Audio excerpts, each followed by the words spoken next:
Setiap bulan puasa Ramadan, biasanya orang berburu makanan untuk berbuka atau takjil.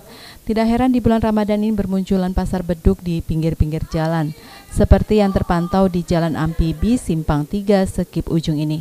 Di pasar beduk ini berbagai makanan dijual, mulai dari celimpungan, laksan, burgo, pempek, kolak, aneka kue dan minuman. Bahkan di pasar beduk ini juga tersedia berbagai lauk pauk untuk berbuka maupun sahur. Salah satu penjual makanan Vidya mengatakan setiap bulan puasa dirinya dan warga di kawasan ini berjualan makanan di sepanjang Jalan Amfibi ini. Vidya mengaku bisa mendapatkan keuntungan Rp50.000 hingga Rp200.000 per harinya.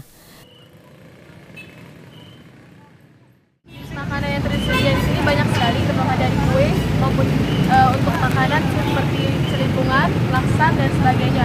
Ada pun juga sayur-sayuran, di mana banyak sekali orang yang mencari untuk sahur.